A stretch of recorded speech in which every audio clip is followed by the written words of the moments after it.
aller travailler sur le terrain. Voilà pourquoi je voudrais inviter, je commence avec toute mon équipe, le travail à la permanence le samedi 7.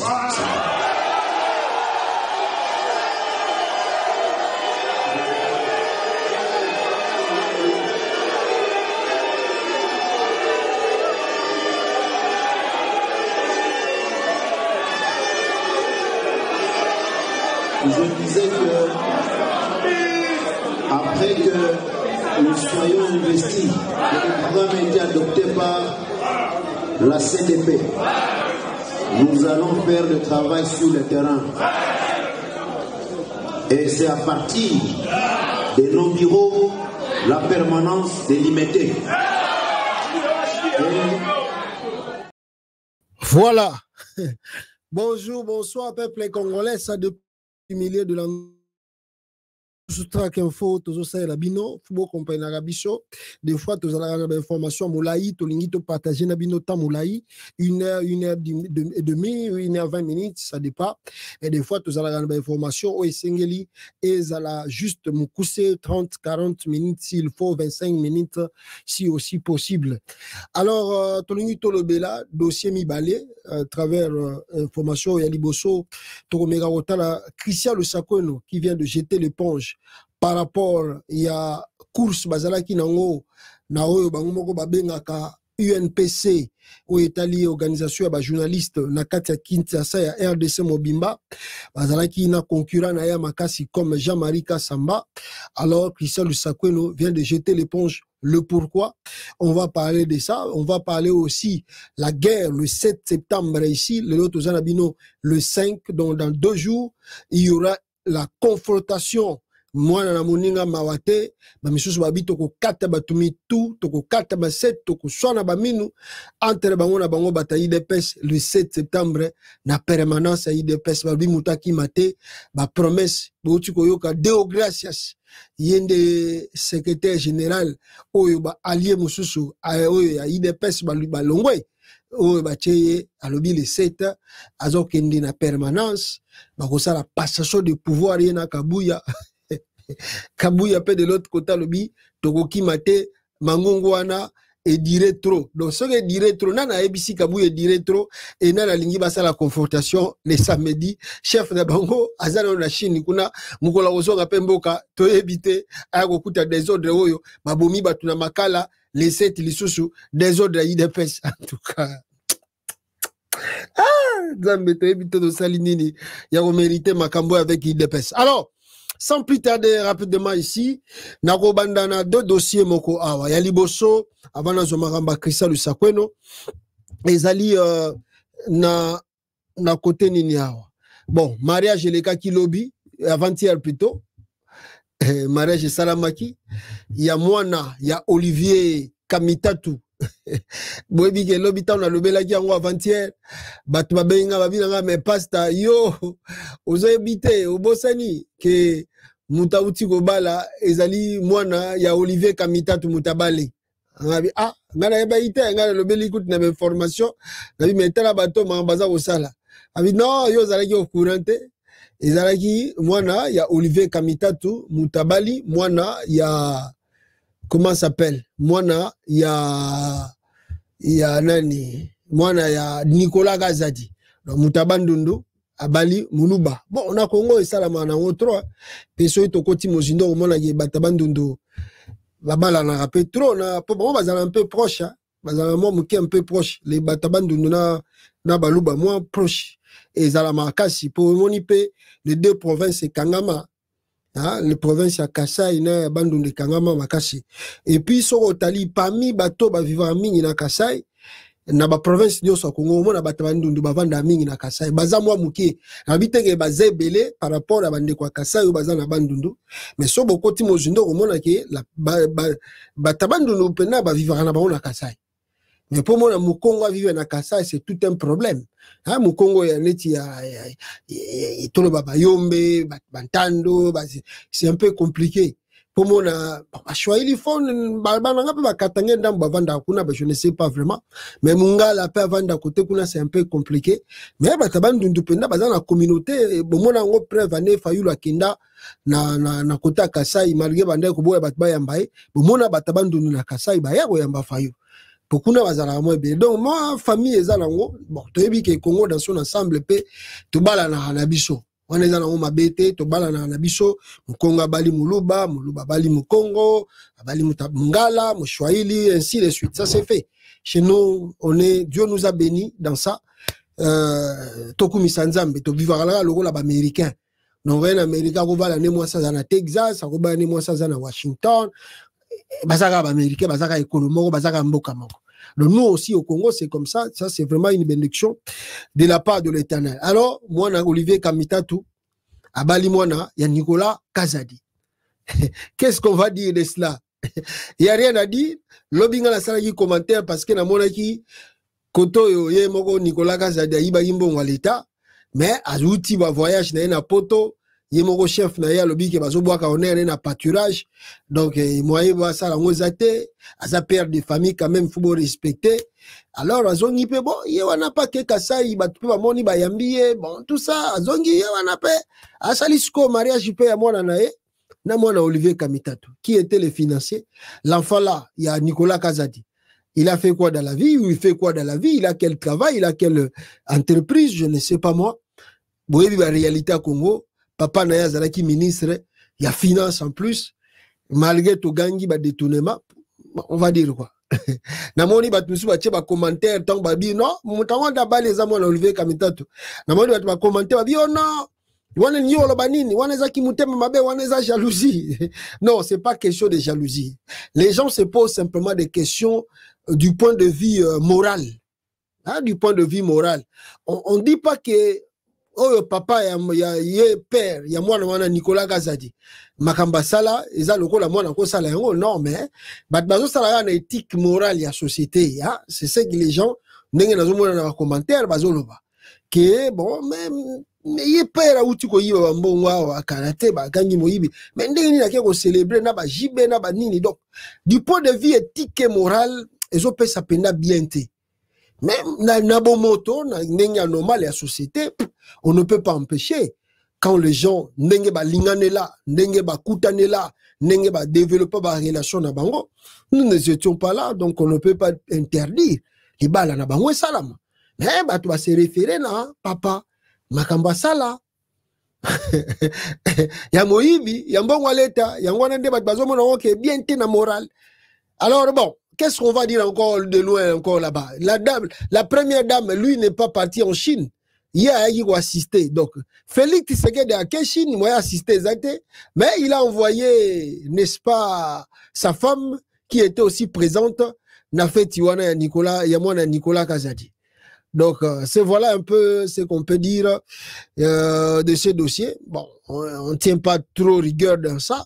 Mais là, qui est au Bakara, si on peut dire cela, dans le sens que, du point de vue, pour les APK, il y a Mouzito, il y a moi si, Abala, Patrick Mouyaya. Pour moi, si il y a Patrick Mouyaya, il y a Adolphe Mouzito.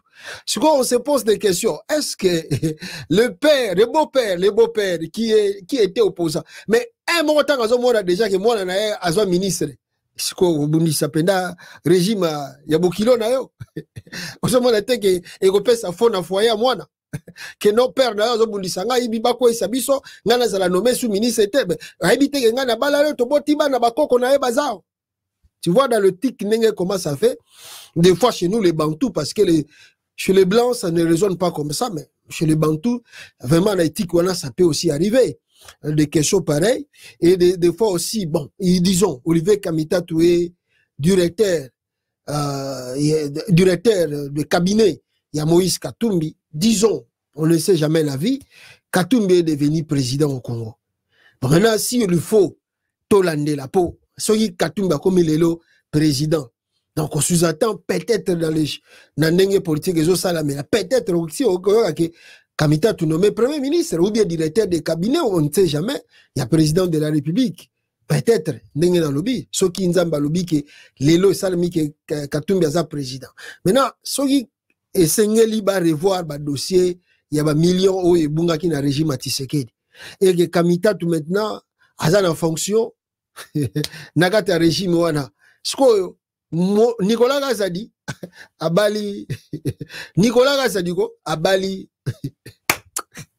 abali mwana nae mwana Nicolas Gazadi abali mwana nae sikoyo relation wana est-ce que ba dossier wana ba millions ba kolandela ngo po ba otala mais sikoyo mondike mwana koloba na pe mwana ya Nicolas Gazadi ko awebisa mwana Kamita tabi père na yo azobundisa père na ngai banini bakanga ye po so ozomona mangamu père ozomona mamondeke kende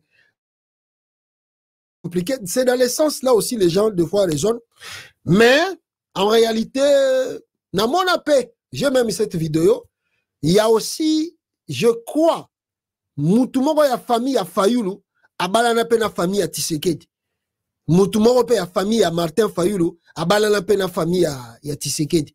D'ailleurs, quand on a mariage, on a même présence ya imoko Martin Fayulu azalaka présent bina même la moisinaï. C'est la réalité du Congo, donc le système là est tellement un peu vicieux à tel point on se marie, on se mange entre nous, on boit entre nous, on mange entre nous donc. Batu babi bongo biso mu colonie toko sala toko balaka bana na bango baso baya na bango na bango biso toko faut ya yanke faut bala bakamita to wana bakatumbi faut ndoza la yanke exemple la kité faut kota la famille wana faut no kota sa esprit ya yanke penda donc faut kota la famille wana mais bon c'est la vie, bonne chance à eux. C'était simplement ça pour nos kolobana la sens moro. Il y a tout par rigueur, mais ces alibals, les salami, bon, on a simplement peut-être essayé, il y a quoi interpréter Batune Baza Koloba, et puis il y a un problème éthique, moral, dans le sens où Tozo Kolobela que non, réellement si Kamita tu es président ou ministre au Congo, il y a justice par exemple, est-ce que le dossier on a un bon à Rolande Lango? Parce que sur Atalimon on a une valide déjà. Bon, lui-même aussi n'était pas présent dans le mariage. Ni Katumbi, bon, je ne sais pas s'ils ont délégué des gens, mais lui-même n'était pas présent. On ne sait pas les pourquoi. Bon, c'est la vie continue. Alors, rapidement, dans une vidéo, avant Loba, Boyoka, Christian Lusakweno, Azaroloba, pourquoi Abouaki l'éponge, il a jeté l'éponge, na Makambo Etali nomination nae, to candidature nae plutôt, na comment on appelle ça na UNPC. Pourquoi Boaki éponge et pourquoi il ne veut plus être candidat tolobaki yango mais boyo kana mato inae boyo kaendenga za koloba. Alors excusez-moi un volume pour que Boyoka Binomoko très bien le dire de Christian Lusakweno.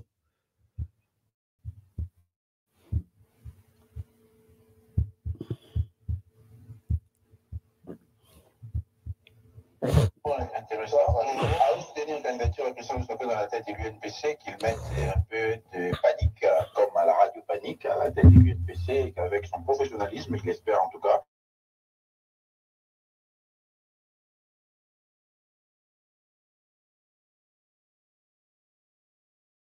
pas. Il faut qu'on ait un respect. Il y a Boka dont je suis originaire. Dans la nationalité d'origine congolaise, je suis né de père et de mère, de père et de mère congolais, mais je suis dont j'ai pris la nationalité, dont j'ai pas pris, dont j'ai eu la nationalité à la majorité. La loi Kula na linga ki koboyate, donc j'ai une autre nationalité. J'ai l'honnêteté de respecter, j'ai eu l'honnêteté de respecter le pays, mon pays d'origine. Pays d'origine est le pays, nationalité une et exclusive. Donc, l'article 10, je pense, de l'UNPC dit que pour être membre du comité directeur, il faut être de nationalité congolaise. D'origine, je l'ai, oui, mais dans les faits, en attendant qu'on aménage la loi, je ne peux pas me prévaloir de cette nationalité-là. Parce que depuis quelques années, comme beaucoup de pays, je suis avec certains autres mouvement ou pour le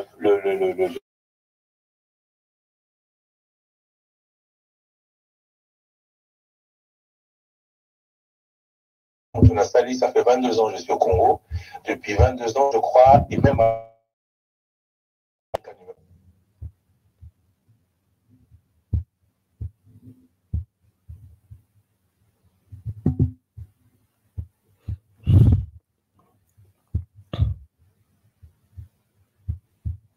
La loi est ainsi faite, je m'y plie et j'appelle tous ceux qui sont dans les mêmes cas que moi à s'y plier. Parce que Bissot, journaliste, il faut tous avoir un exemple.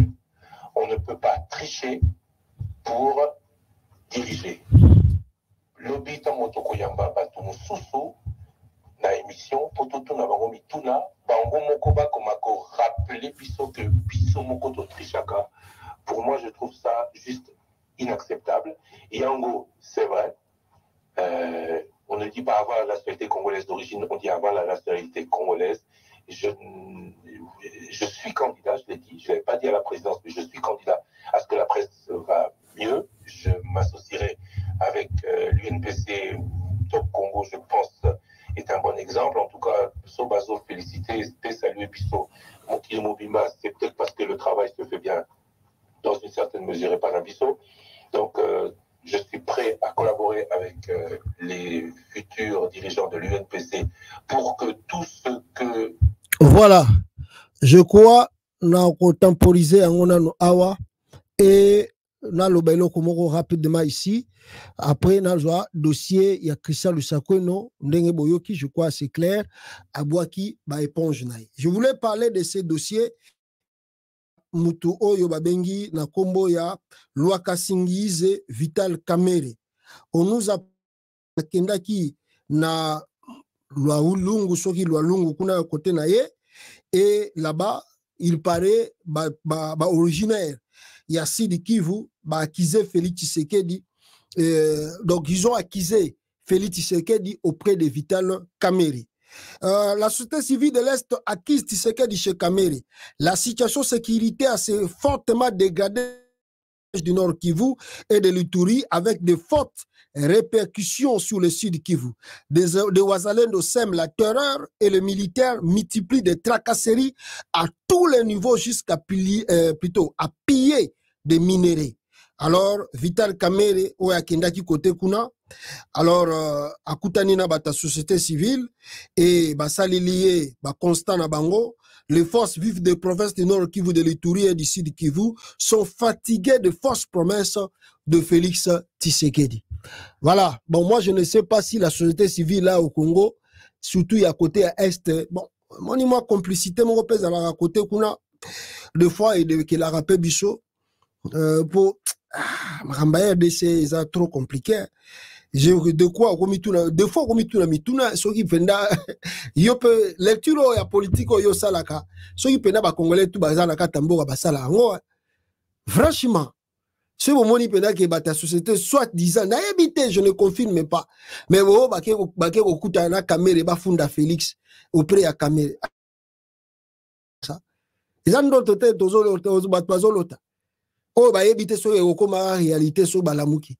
Franchement, accuser Félix et Kamerhe. Et puis vous croyez qu'après qu'on fonde, ça va faire quoi?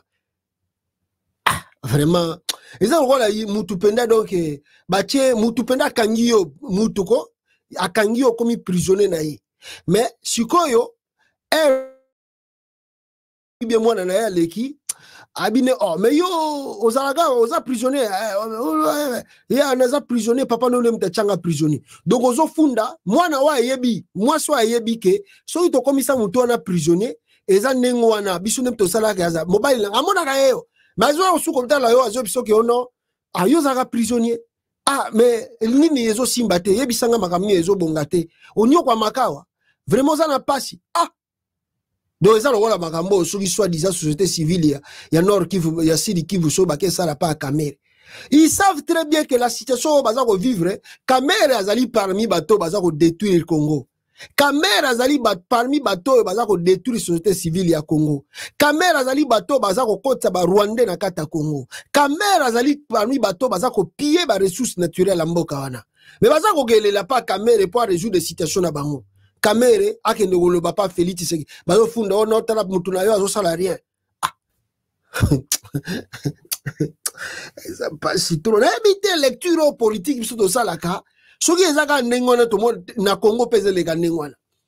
Parce que aller accuser vraiment Félix auprès de Kamere. Ah, donc eza pena le rôle maiko ofungoli mayo zo sopano. Donc ozo you wasting the water maintenant. Na kata ozu pena maiko you wasting that water man. So ozo so et sopani nango. Toi tu croyais que ndenga zo boaka mai boye, peut-être bido e kotonda. Non, mai pene silipu otomboli bido boye tikali vite. Vous parlez à Kamere, vous accusez Tshisekedi chez Kamere, et puis vous attendez les résultats. Ah! Donc, les gens me donnent des binomos, que la malheur, tous les jours, ah, Congolais. Quand vous avez une campagne électorale à Kenasiri qui vous plaît, ah, vous me mes anines. Côté tribal. C'est ça le Congo. C'est ça le problème. On a un peu de trop, un peu côté wana, même si on fait les efforts, il y a des Congolais mais cet esprit-là, ezaraka. Mukongo derrière Mukongo, Mungala derrière Mungala, Mutasidi Kivu derrière Mutasidi Kivu, Mutamaniema derrière Mutamaniema, Mutabandundu derrière Mutabandundu, Muluba derrière Muluba. Congo est bongate. Quand votre leader a Mutabandundu tous derrière lui. Quand il est Moulouba, tous derrière lui. Il est Moukongo, s'en foutiste. Mais avec la Liro et Tozo Kenango, je ne sais pas, les Bakongo aussi doivent revoir leurs calculs. Parce que c'est grave. T'as la caméra. Et puis, caméra, quoi, il y a peine à Congo central. Caméra, il y a peine à Congo central, bateau, batondi, bazo, yambaye. Mais vous vous posez des questions. Il y a quoi dans mitou à bateau? Ah, bon. Mawatro. Il y a Moutounabinso, il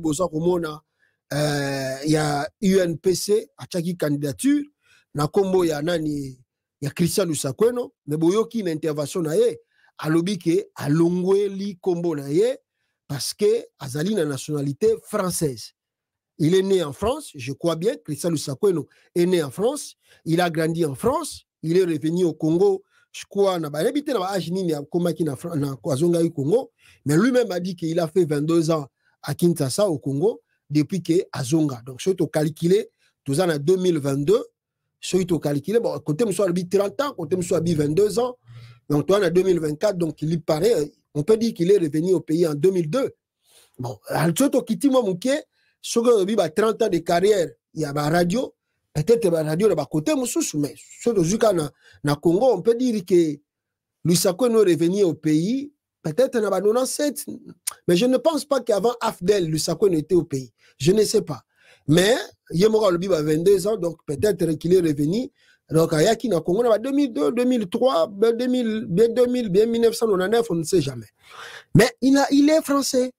Mais de l'autre côté, on nous dit aussi que Lusakweno, je crois si c'est sa mère ou sa mère, je crois, si son père ou bien sa père rwandaise. Il est des pères et des mères congolais. Mais bato ba yebi na kati ba biso que papa na ou bien maman na zaga rwandaise ou bien rwandais. Alors ba congolais ba tie pression, Lusakweno na moni et simbate malgré qu'azwa qui soutient à Félix Tshisekedi. Lusakweno azwa qui soutient à Denis Nyakeru. Mais il a évité d'être humilié dans Makambo ya UNPC. Il a évité d'être humilié. Parce que malgré soutien à Tshisekedi, malgré soutien ya Denis Nyakeru, il va tout le monde. Ngana zalaki sir que ce qui lui sakwe na kenongo tina suka. Ah bon lo baga Tshisekedi aboya na ba Denis Nyakeru ba ko voter pour bango na ba ko chambongo pour ba voter Lusakweno abima président na UNPC. Mais bon, n'a évité qu'est-ce qui s'est passé. N'a dit peut-être Lusakweno yemo quoi se rendre compte que d'abord il a aussi créé un peu de petites rancunes, des petites rancunes, la rancune, n'a pas tout naé mususa miké, n'a pas nini tout ça. Alors, je crois peut-être à se rendre compte que Libaya Oyo, Nandenge n'a peu proche à Tshisekedi, aime se relégate. Yangwana Longoli Kombo Nae, pour aboyer peut-être humiliation. C'est un peu courageux, moi je dis de sa part. C'est bien peut-être, Olega Kenenangoti Nasuka, on ne sait pas. Il y a créer la confusion. Parce que la candidature de Lusakwe ne saurait continuer qui Nasuka. Si Lusakwe a été voté ou élu président UNPC, c'est Félix Tshisekedi Nani Akerumba Saliye Nenge Basalaki Mwana Oyo. Comment s'appelle? Oyo ya Sesak Bosembe. Mais tout le monde que Zali Félix Nani Akerumba comme ici est président. Bon, il s'est rendu compte que et aux Arapeka n'a pas connotation mora bienté. Nabi Magaka. Parce que les gens attendaient les débats entre lui et Jean-Marie Kassamba. Bah ça le débat, bayoka, bah projet tout. Certes, Lusakwe fait un bon travail, mais Webi que Top Congo est trop proche à pouvoir air Moko. Il était proche de Kabila parce que les gens nous disent c'est grâce à Kabila aussi que Lusakwe a ça la Top Congo. Félix Tshisekedi a promis qui est pendant la campagne, tant que Bavanda qui n'a débat, n'a à Top Congo, que ceux qui a zali élu, a resala tout à promouvoir que la radio local à Top Congo et comme Moussika. Est-ce que ça la gagnant? Mais ce que nous voyons, dans la plupart des temps, il y a un voyage à Libanda et à Félix Tshisekedi, Lusakwe n'accompagne pas. N'a évité son akeshinité. N'a évité. Voilà un peu ce qu'on peut dire de ce dossier-là. Il y a jeté l'éponge, il y a Christian Lusakwe, na candidature, il y a UNPC. Mawatro. Alors, rapidement ici, Bande Konangai, la guerre à l'IDPS, Bitumba. Nana kokote la muninga, ou nana kotike la muninga. Bitumba, elobi, ba pesani ba zwani ba mbeli, ba machette. Ba lobi to ya tokata na liboso ya permanence, ya IDPS, le jour nini, le samedi 7. Samedi 7 eza Bitumba na IDPS. Samedi 7 septembre 2024. De Gracias Bizubu. Versi, donc, contre Augustin Kabouya. Donc, match, et Bunda Makuna. Leur chef est où en Chine. Ce qu'il fait en Chine là-bas, tu éviter. Mon continent Bango. Magambazo ça en Chine, tu éviter. Mais tout déjà, Babengi, Bakongola, Kinois et Kinois. Nous vous prions de ne pas emprunter le boulevard Lumumba tronçon limité le samedi 7 septembre 2024. Les membres de l'IDPS vont expérimenter les armes qu'ils ont saisies entre les mains de M23. Opération limitée, champ de tir.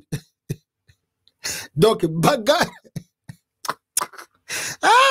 Congo. Les partis au pouvoir, le samedi 7 septembre, à 7 h du matin, Bitumbe Bandi, le pas. Je ne sais pas ce que la police de Kinshasa a se rendre compte na ba communiquer aux bima de gauche à droite. Je vais vous faire écouter ba communiquer nenge baza ko lancer ba message ya Bitumba oyo fuba bunda le samedi oyo. Bango moko bazolo bango pendaki boya le 7 awa eza grave toko betana boya mutabangisa muninga te kabuya bangisa binote boya to défendre ceux qui démocratie bango bazo benga. Mboge uti kolekisa problème ya watoza na ngona ya prison centrale à Makala mais IDPS ils se promettent là-bas de bagarrer boyo ka ba promesse baza ko sala kuna. Ça c'est la sorcellerie ça.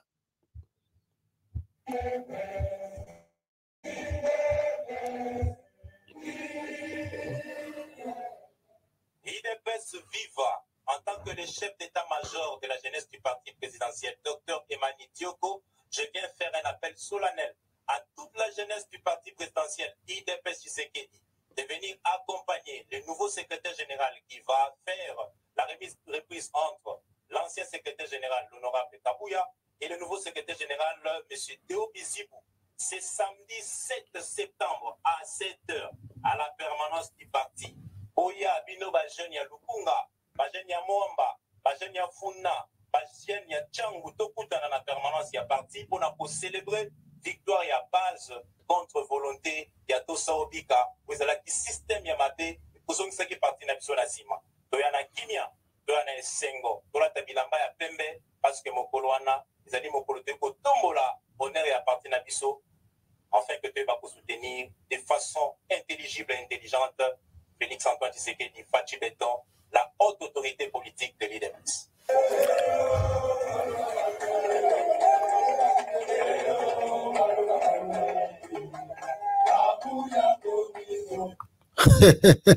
Kabuya Gomizoba, Kabuya Gomizoba, Kabuya Makamona Sili, ils se promettent comme ça. De l'autre côté, les Kabuya aussi, Bango pe balobi, Bazo Zelabato, Baya les 7 et Barubunda Bitumba, Nenge Bango Baza Koloba Awa. Non, oyo batuana mususu. Bozela, oyo boyoka, wana boyoka nano.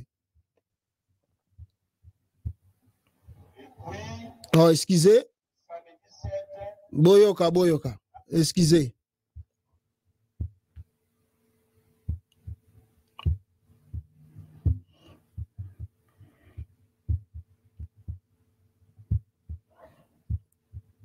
Voilà. Boyoka, bango, awa.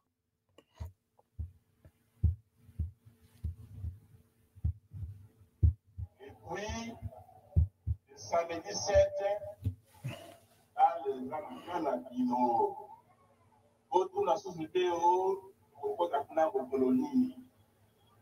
Est-ce que la bébé? Est-ce que maman? Souki Benza, moi, yo, soleil en deux parties, au Samoninga. Donc, ça veut dire le 7. En fait, il y a des pinot. Donc, tout, il s'en voisin. Samedi le 7, il a dit Bissot. Bon été, il est pas suivant. Donc, on est à voilà, les 7 et le 7, il y aura la confrontation entre eux-mêmes, les gens de l'IDPS. On ne sait pas, mais bah, c'est promettre, et Deo Gracias, Yemogope, Azwaki Malouba, et il a parlé, il a promis que les 7 Oyo, a bengisi tous les combattants, na siège, il y a IDPS, Kabouya déjà, a destitué. Boyo Kakan, Oyo Bazako Kani la Kabouya.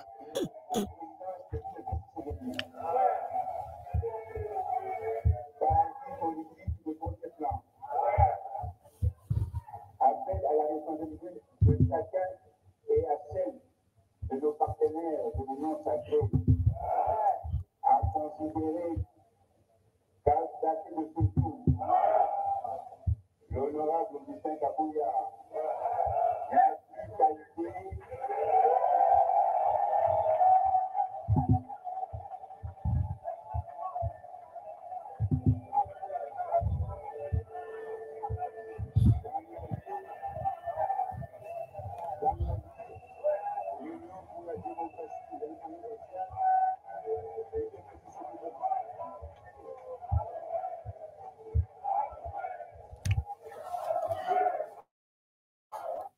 Voilà, Kabouya Alongwe, il n'a plus le droit d'engager selon Bango, Ndenge Balobi. D'ailleurs, il y a circulaire Moko Ezako Loba Awa, Ezako Leka Awa, Balobi que Kabouya doit se préparer à faire le change de passation de pouvoir civilisé, pacifique, le 7 septembre, Bazo Zelaye.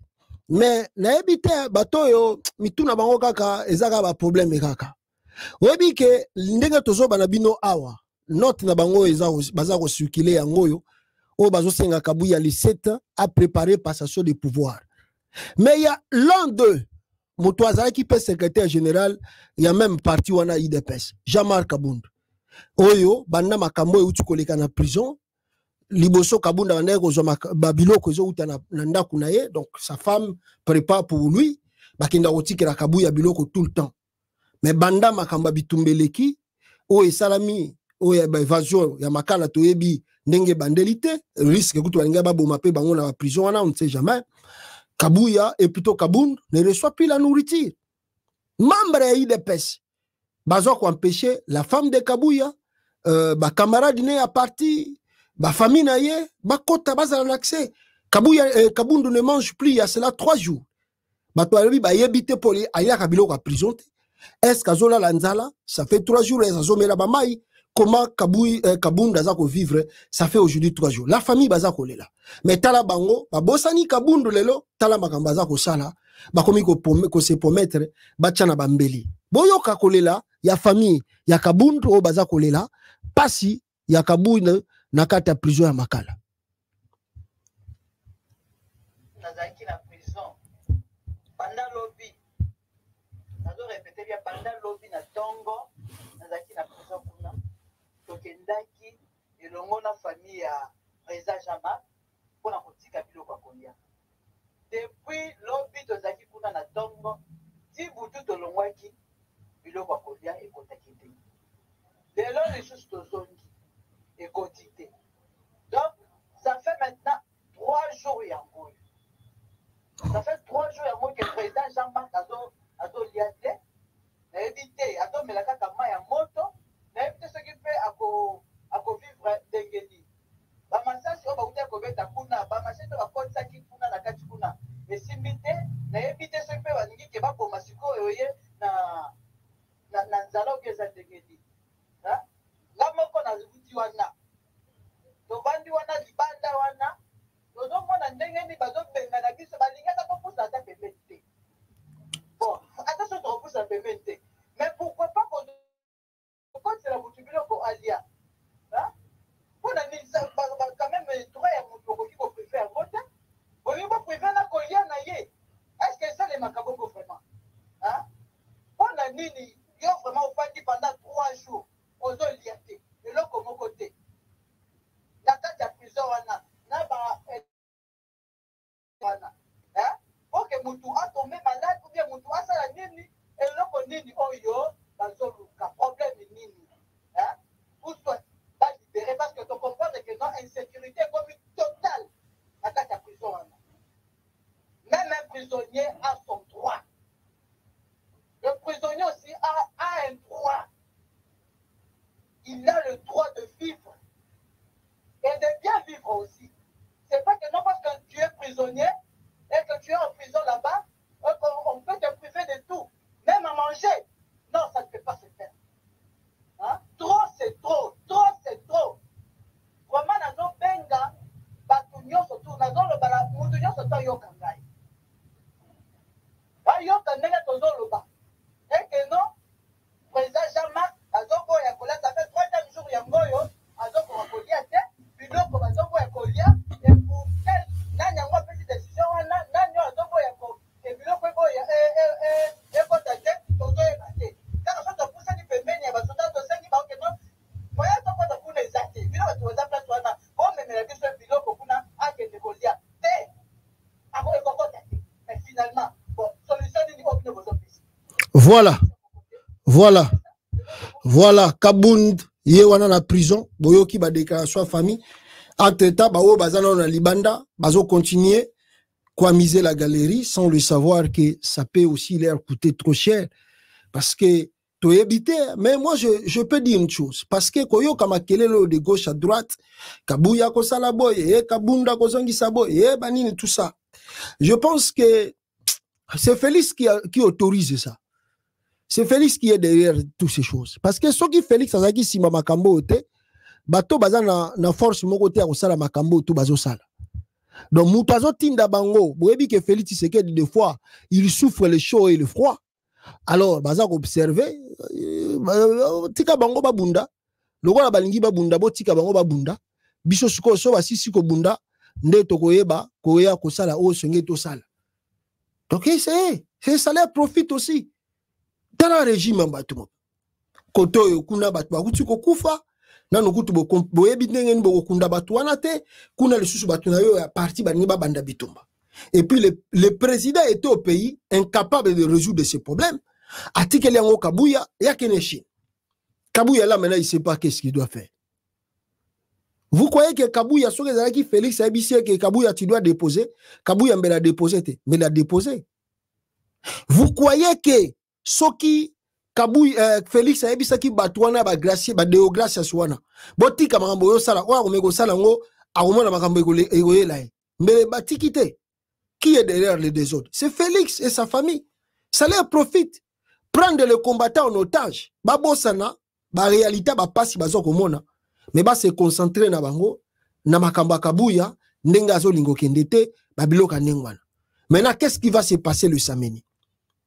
Boko bomana, boko sala nini? Boko bomana to boko sala nini? Nomoni awa botala ba parti mususu bazo la exemple. Salomo Idika Londa ye wana akei Lubumbashi ake kokutana na Moïse Katumbi Chapwe. Oyo azali président ya parti na ye. Akutana na Katumbi, bavandi na Katumbi basololi. Président ya parti na ye. Salomo Idie chez Moïse Katumbi. Bayambi na ba kontina bangwa mususu ya parti bake basololi. Et bogomona ke parti ezo lakisa quand même moi ordre. Parti ezo lakisa quand même moi ordre. Tala bangona na kati ya table bazo discuter. Bazo solola. Baye bazo ba précaution pour l'avenir. Celui qui parti ya président Martin Fayulu Madidi. Yango wana parti ezo lakisa exemple auti ko sala ba réforme mususu na ba poste mususu. Salomo wa azalaki kuna tango asili ye wana Salomo azui parole alobi eloko ni nazo sala na congé parlementaire azanango objectif na eza nini ti aye na Kindu kuna e aye kokutana na Katumbi alinga loba nini e azako préparer ni bino siko batayi de pes au lieu bo se focus na makamba boye rien.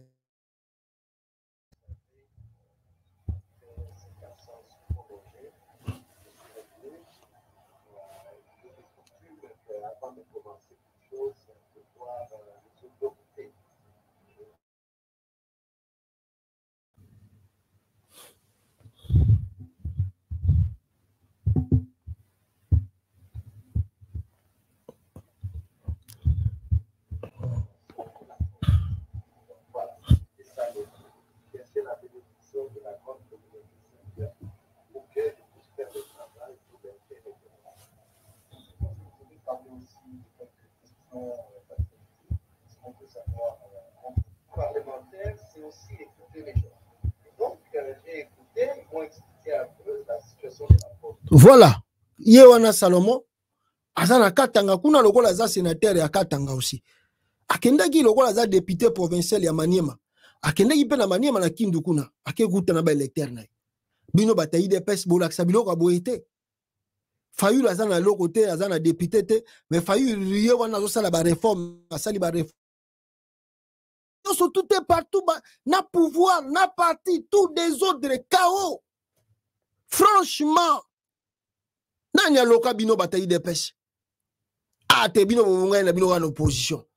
Vraiment, bobonga na pouvoir de te. Bobonga na opposition, car bobonga na bino en opposition. Le pouvoir ne yosala bino bien te. Ezo bebisa na ba image na bino na ba vie na bino. Pouvoir de pene yosala bino bien te. Bobonga ki bovanda bino en opposition. Bocha kama kende bonda kocha. Mawatroa, sikoyo, awa bolobi na bakinois, ba lekate na leset wana. Bozo bosana que votre chef azala na Chine. Et nous venons d'apprendre que votre chef, au lieu de la politique, a ça la même. On apprend ici que Chilombo négocie avec Paul Kagame pour que l'armée rwandaise ba kota na Congo ba boma ba FDLR. Atinda ki ba Christian Chiwewe, na ba Frank Ntumbakuna, na ba Ndawel. Et il paraît que ba commis déjà prêt. Na mona ki on même journal moko Afrique intelligent comme kiango. Balobi que Félix Tshisekedi na service de renseignement rwandais na service de renseignement congolais ba commis prêt à conclure un accord. Tala makambu mutu na bino azo sala. Mais azako ambrier république. Moye boye ba makambu ni azoko sala ezate. Ah, Chilombo pena za na chance Congo pena so ezaki eta ba Burkina Faso, ba Mali. Ah, melimba kambo tozolo belango te ata Nigeria we. So yi Congo ezaki ata Nigeria. Ah, te. Aso kombriye bino, atiki parti nezo sala des autres, koto boye, côté kuna Chilombo zo négocier na ba Rwandais. Il négocie avec les Rwandais. Écoutez, il négocie avec les Rwandais. Félix Tshisekedi. Genoux devant Kagame. Il est en train de le supplier Chilombo pour rester encore au pouvoir. à l'issue de la réunion qu'il y a eu, la réunion secrète qu'il y a eu à Gisenyi au Rwanda, il a été décidé avec les officiels congolais qui ont participé à cette réunion-là que l'armée rwandaise va entrer au Congo pour traquer et neutraliser les FDLR. Vous allez le voir, ça va se clarifier bientôt. Certains nous ont insultés, même vomi, parce qu'ils disent que le Rwanda est derrière nous. Et maintenant, celui-ci qui est maintenant à genoux, lui-même à genoux, que dire de lui? Celui-ci qui est en train de signer des accords. Nous n'avons jamais signé des accords avec qui que ce soit.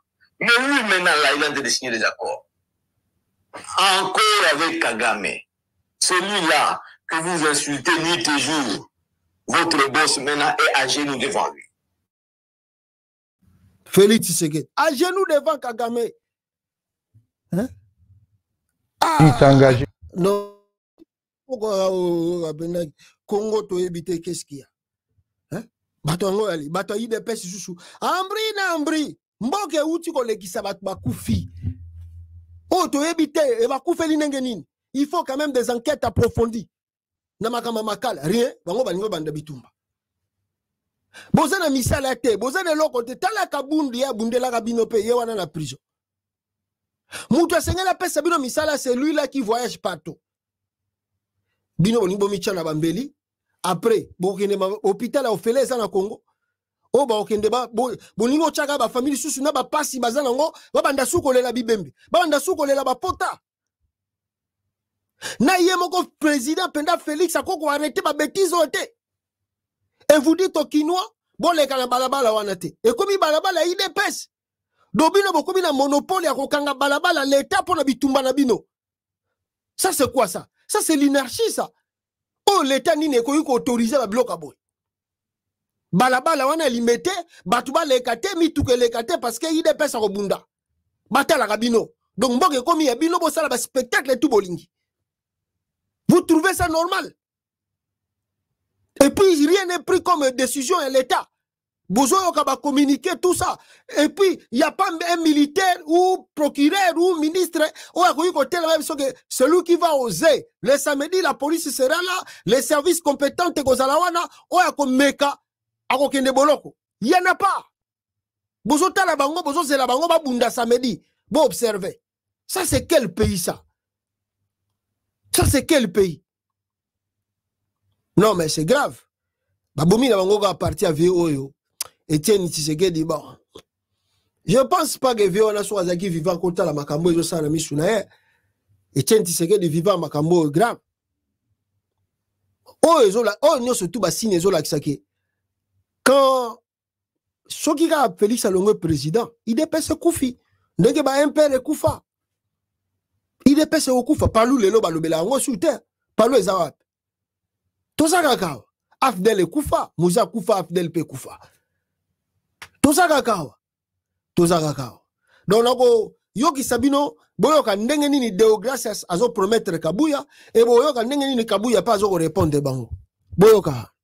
Nous devons aller travailler sur le terrain. Voilà pourquoi je voudrais inviter, je commence avec toute mon équipe. Le travail à la permanence le samedi 7.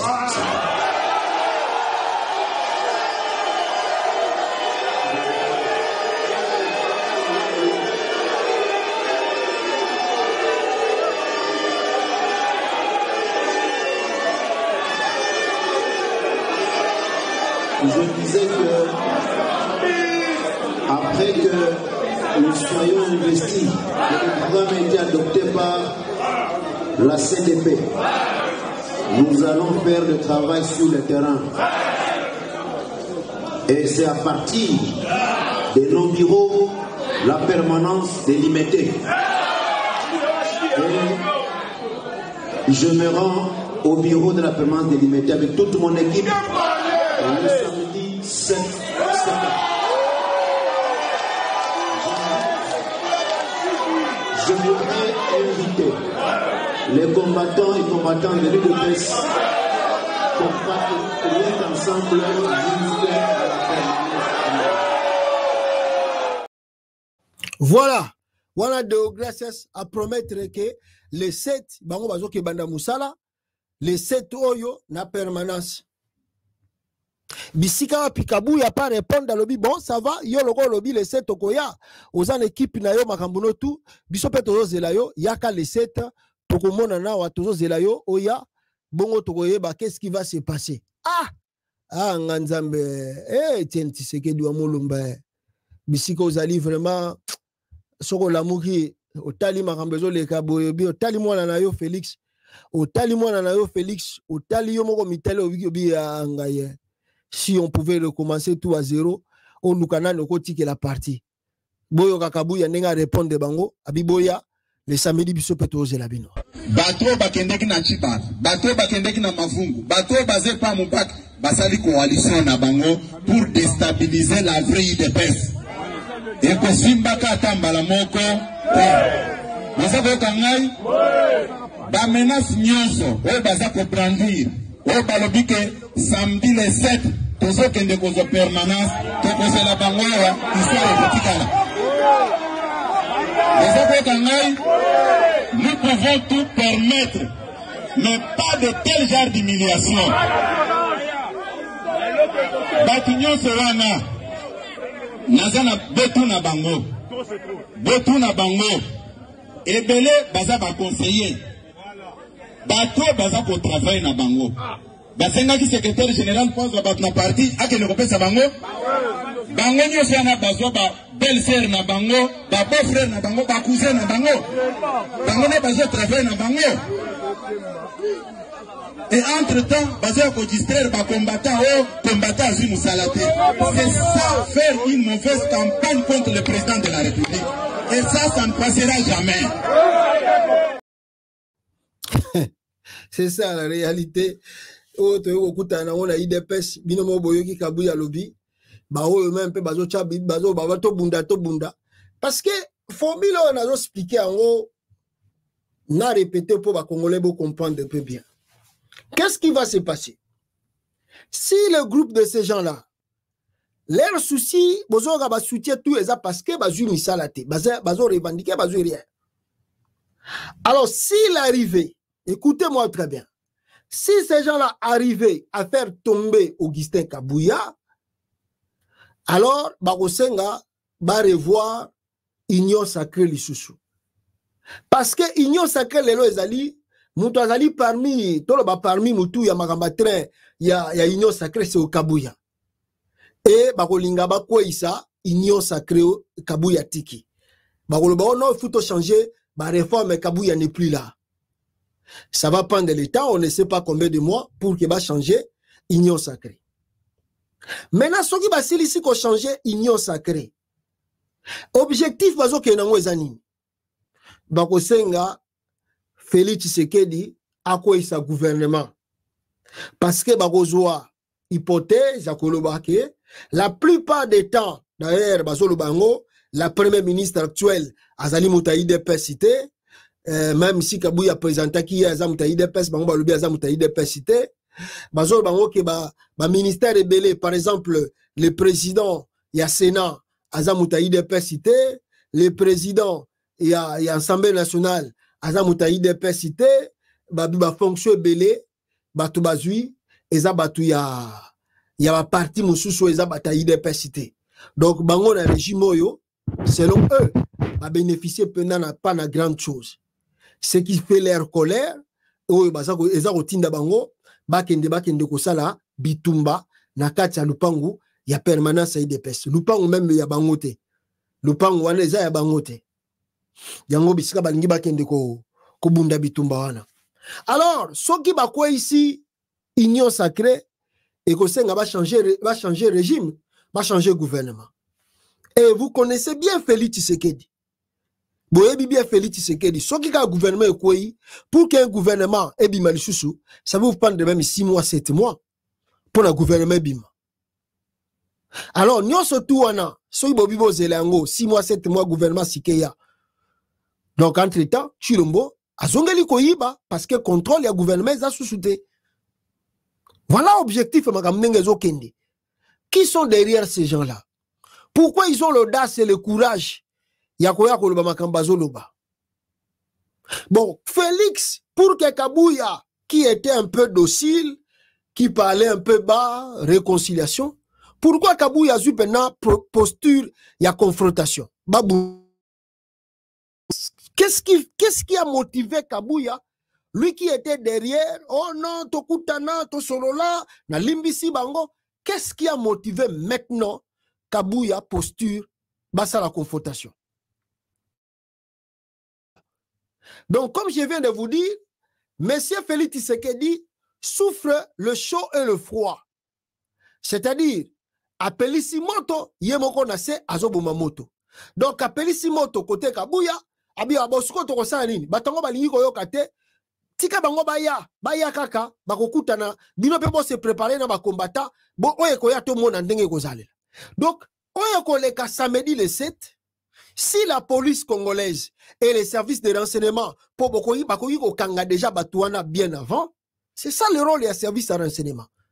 Tant que va communiquer, ils ont déjà lancé partout, mais le service de renseignement, tout le monde a gango, na marche l'ingé salamaboé, ba empêcher leader abima. Nazope savango tumaile. Ba empêcher leader abima na marche wana. Or, marche nyo sotan leader azate, marche sani. Et qui est comme Malili. Donc, bah, tu as service de renseignement. La police congolaise, bah, qui déjà qu'on empêcher, bah, donc, le samedi, avant samedi, le vendredi à minuit, bah, Luki Bisika de Oglas Savana Zali, bah, Vandisi, bah, Bissi yo au Bimate. Bah, Luki Bisika Kabouya Zali, bah, Vandisi yo pour Bimate. Et, bah, Sopi, bah, policier, na liboso ya permanence à IDPS, Makambesili na wa. Mais, bah, Lingi Babunda, bango bazota la bango, babia makamba IDPS wana kokota te. Tika bango babunda na ndenge na bango. Soki oke kota, e okoma oh yo, bake funda yo, bake ko interpréter na ndenge na bango, ale oluki ba problème, et puis on ne sait pas, lobi ba continue de force du progrès, ba beta famille na obo ba bomba mwasi no beba na yo. Botika bango babunda na bango, bakata na ba machette. Mawatro. Ah, Albert Moleka. Azota la buena musika, Valentin Moubake, azota la buena musika, azo regretter la vie, ah, toye baki, yango moni ba Moubake ba longwa ka avant, Albert Moleka ba longwa avant, parce que ba mona ki bande ko mona ke nzela tozo kende, non bo monite, bongo chilombo, nenga zo luka tripatouiller constitution, soka tripatouiller yango, toye éviter l'avenir du Congo, toye éviter. Les gens qui sont tellement naïbités, idiots, tout ça naïbi qualificatif ni topé savangote. La famille Tshisekedi s'enrichit tous les jours. Bazana ba coltan partout na Congo. Na katanga na parlons pas. Bas comme il habite tout comme bonza kolanda Kabouya ko pesa bino nini. Bon tcheki espoir, bana na bino bakufa, mibali bakufa. Bande ko na bino bakufa pona IDPS comme na pouvoir. Bango wana bazana pouvoir. Réforme zate, misale zate, nini zate, bozaka wana yole bozo tambola. Mais bazo ko tinda bido lisusu, bo banda ko bunda bo katarba machette. Au lieu bo sangana, bo sala front commun contre Tshisekedi et sa famille.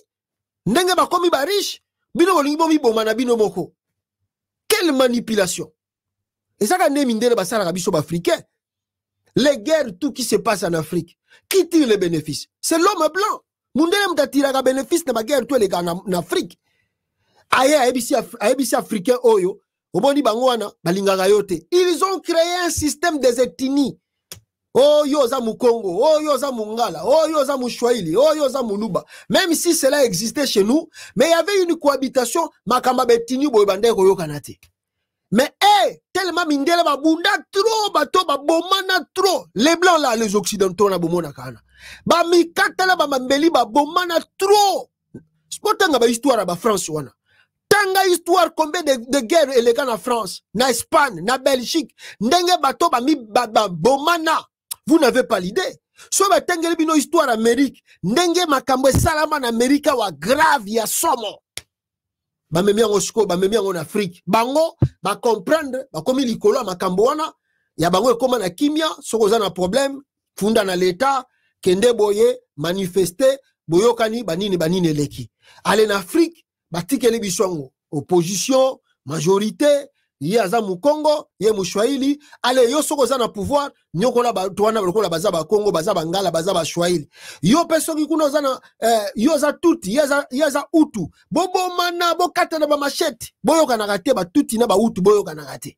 Qui tire les bénéfices? Bangonde parce que tant bino bozo kanate, ye azo kote la oyo a instrumentaliser a yesus na wana, a instrumentaliser li bobunda ye azo ya kozwa oyo ye sengela azo kenai. Azo kenae. Ba guerre tout en Afrique. Et ça, biso to bénéfice nani. On va utiliser ça, biso, va utiliser ça, biso. To bénéfice biso n'a rien. Le paix que tu as, oh ba pesa ka oto zo kawana. Oh zo kwar ko zui. Il y a rien que tu as reçu par rapport à bato bayaka, mindelo bayaka ko zo. Ba richesse à Congo. Yo ozo ka rien. Entre temps, bango moko bazo batela yo, bazo pesa ba information, bazo pesa même na minduki, bunda bitumba. Toko batela yo. Toko kengela. Mawatro, on n'arrive pas à se réconcilier nous-mêmes. Tala Tshisekedi Banda comme une présidence. Il ne veut pas faire une réconciliation. Il ne veut pas. Il croit que le pays va mieux. Le pays est totalement divisé. Les Congolais sont divisés aujourd'hui. Mais Tshilombo refuse de faire une réconciliation nationale. Il refuse. Il refuse tout. Il croit que nous se sont bien. Mais Azoé Batek Azoko divisé les Congolais, lui il ne sera pas demain au pouvoir. Mais il va causer de torts et de torts. Nabatumususu ya royebete a ebité. Mboka pouvoir de pesa ya bino. Et puis botalipe la quasi majorité à bato balingi bakende ko bunda samedi wana. Batu ya province moko. Province moko. Baluba a quasi majorité ya Mbujimai. Ça c'est quoi ça? Ça c'est quoi ça? Est-ce que dans le village n'a pas de bodé koyokana? Parce que au besoin la kisa batu boye, c'est que chez vous là-bas aussi c'est encore grave. Vous demandez aux Congolais de ne pas sortir et de ne pas passer à l'imité. Pourquoi ça? Bon, l'état de droit on va taba bomi au kufanoka innocent. Parce que vous n'avez pas payé de droits. Mutaleki na ye, bino kasiloka bozo bunda bitumana bino, bobo ma innocent batu. Bongo botmo na l'état makamni na roya ko sala contre bino. Merci beaucoup. Bon, total bango samedi ndeba ko kata na machette. Nous demandons seulement aux Congolais, boyebi ndenge na zoloba. C'est pas que nous vous empêchons de ne pas passer, mais bon les gars gâté pour état de droit ngwe sala gâté. Bango ba ko bunda bitumba, ba ko kanga bango te, o ba ko kanga ba otika bango. Mais yo soko bundi bitumba, ba ko beto masasi po kufina yo. Tande ba bumi batu na prison. Motika bango ba bunda, total observation, qu'est-ce qui va se passer après? Mawatro, à la prochaine bande konanga. Que la présidence de l'UDPS Tshisekedi, parti politique de premier plan, appelle à la responsabilité de chacun et à celle de nos partenaires de l'Union sacrée à considérer qu'à dater de ce jour, l'honorable Augustin Kabouya n'a plus qualité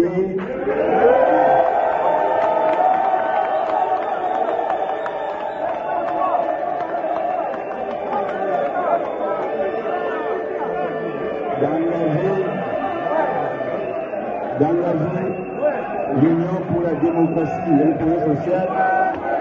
Il est précisé de